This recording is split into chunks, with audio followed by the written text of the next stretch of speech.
Well, good morning, Beaumont.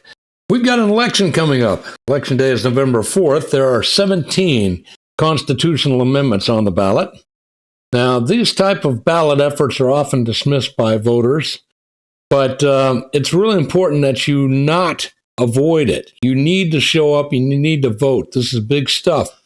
These proposed amendments were passed by at least a two-thirds majority of both chambers in the recent Texas legislation, and they now have to be approved by a majority of voting Texans to be officially adopted. The issues addressed by the amendments include property tax exemptions, specific program designations, election integrity, judicial conduct, and bail denial, inheritance, and parental rights. So I wanted to talk to you a little bit about that one. First one is Prop 1. The Technical College Infrastructure Fund. The constitutional amendment provides for the creation of a permanent technical institution infrastructure fund and the available workforce education fund to support the capital needs of educational programs offered by the Texas State Technical College system. This creates a dedicated fund for Texas State Technical College needs. It is somewhat anti-taxpayer, according to Texans for Fiscal Responsibility. This is a constitutional amendment that creates two new state-managed funds specifically for capital investments and infrastructure in the Texas State Technical College system. Those funds would exist outside of general revenue stream and receive continuous funding with investment returns distributed annually.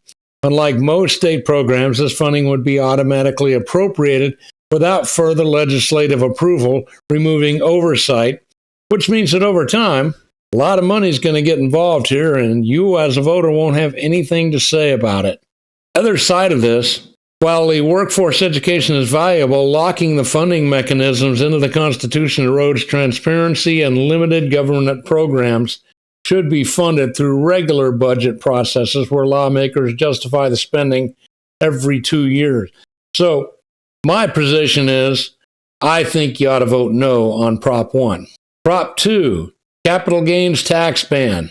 The TFR perspective is it's very pro-taxpayer. It strengthens Texas pro-growth tax structure by constitutionally banning any tax on capital gains, whether realized or unrealized. This protects individuals, families, and small businesses from future efforts to tax investment income, which could stifle entrepreneurship, savings, and job creation.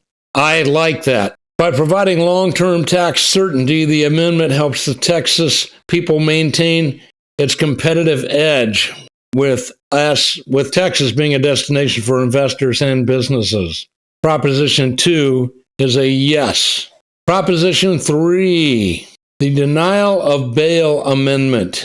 This constitutional amendment requires the denial of bail under certain circumstances to people who are accused of certain offenses punishable as a felony. In short, it expands judge discretion to deny bail for violent offenders. While aimed at improving public safety, this amendment extends pretrial detention authority and weakens the presumption of innocence. County jails are already overcrowded and costly. Public safety can be protected through risk-based statutory reforms without embedding detention mandates into the Constitution. Still, I'm going to vote yes on that one because there are certain people that just quite frankly don't need to be out in public. Now, we do have to trust the judges to do this correctly, but that's the way I feel about it. So I'm going to vote yes on Prop 3. In case you're counting, no on 1, yes on 2, yes on 3. Prop 4, water fund sales tax. This constitutional amendment dedicates a portion of the revenue derived from state sales and use taxes to the Texas Water Fund and to protect for the allocation and use of that revenue. In short, it allocates up to $1 billion a year from the sales tax to the Texas Water Fund. This is very anti-taxpayer. So they seek to constitutionally earmark up to $1 billion a year from the state sales tax just for the Texas Water Fund. I'd say vote no on 4. So in case, once again, you're keeping track, that's no on 1, yes on 2, yes on 3, no on 4. Number 5, Prop 5, HJR 99, animal feed tax exemption. This constitutional amendment authorizes the legislature to exempt from ad valorem taxation and tangible personal property consisting of animal feed held by the owner of property for sale at retail. In short, it exempts the feed inventory from the sales and use tax, and I recommend voting yes on that one. Prop 6. Hope you're writing this down. Prop 6. A ban on securities transaction tax. The constitutional amendment prohibits the legislature from enacting a law imposing an occupation tax on certain entities that enter into transactions conveying securities or imposing a tax on certain security transactions. Prohibits taxing on entities conveying securities or security transactions. And I say vote yes on Prop 6. Prop 7, Veteran Surviving Spouse Exemption. The constitutional amendment authorizes the legislature to provide for an exemption from ad valorem taxation for all or part of the market value of a residential homestead of the surviving spouse of a veteran who died as a result of a condition or a disease that is presumed under federal law to have been service-connected.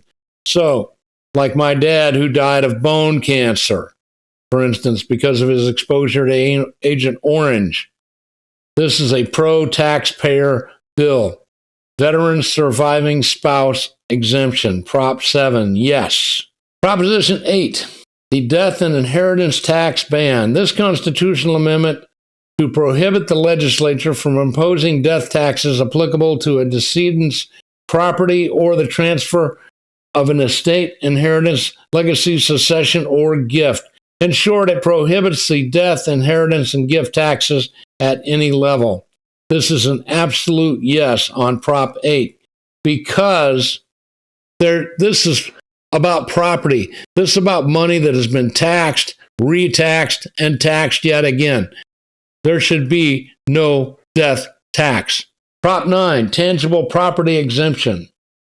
This authorizes the legislature to exempt from ad valorem taxation a portion of market value of tangible personal property that is held or used for the production of income. In short, it allows the legislature to exempt up to $125,000 of business tangible personal property from taxes. Absolutely a yes on Prop 9. I need to remind you guys, Texas has a huge rainy day fund, and none of that money should have ever been collected, but because it has been taken from the Texas taxpayers, we should do everything we can to reduce the amount of money that the state of Texas is taking from us.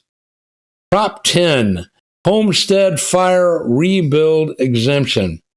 This constitutional amendment to authorize the legislature to provide for a temporary exemption from ad valorem taxation of the appraised value of an improvement on a residence or homestead that was completely destroyed by fire.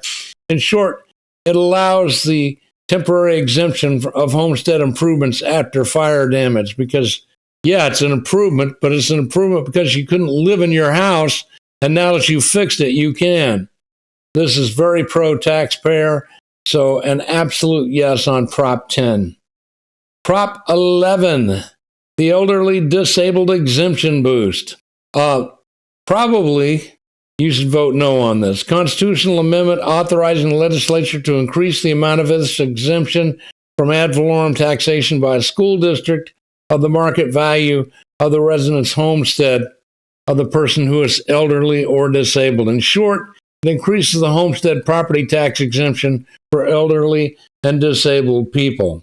While compassionate in its intent, this measure shifts the tax burden onto younger, non-exempt Texans and expands state spending commitments without reform, and it erodes tax equity. True relief should come through comprehensive reform and not piecemeal exemptions that weaken the limited government and fiscal discipline.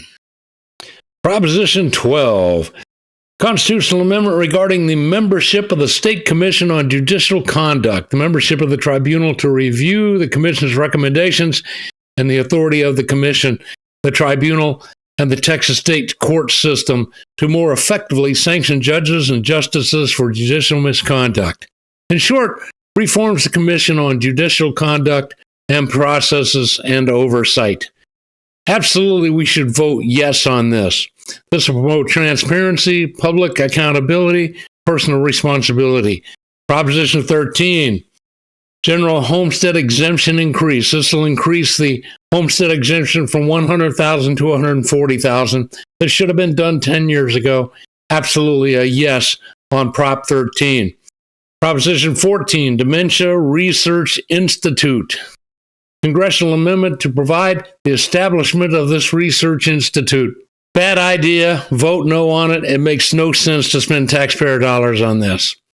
Prop 15, Parental Rights. Constitutional amendment affirming the parents are the primary decision makers for their children. This affirms parental rights over children's upbringing and kind of takes the state out of it. This is an absolute yes on Prop 15.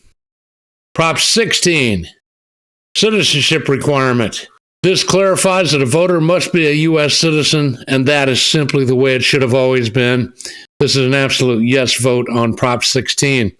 Prop 17, border infrastructure tax exemption. This is a constitutional amendment to authorize the legislature to provide for an exemption from ad valorem taxation of the amount of market values of real property located in a county that borders the Mexican country, which should be the 51st state, perhaps. In short, it allows property tax exemptions for broader security infrastructure. This is a very good law. Pro-taxpayer, vote yes on Prop 17. So early voting starts on Monday, October 20th, and it runs through Friday, October 31st. And the regular election starts on the November the 5th. So this is what you need. So let me go through those quickly. Prop 1, no. Prop 2, yes. Prop 3, yes. Prop 4, no. Prop 5, yes. Prop 6, yes. Prop 7, yes. Prop 8, yes. Prop 9, yes. Prop 10, yes. Prop 11, no. Prop 12, yes. Prop 13, yes. Prop 14, no. Prop 15, yes. Prop 16, yes. Prop 17, yes.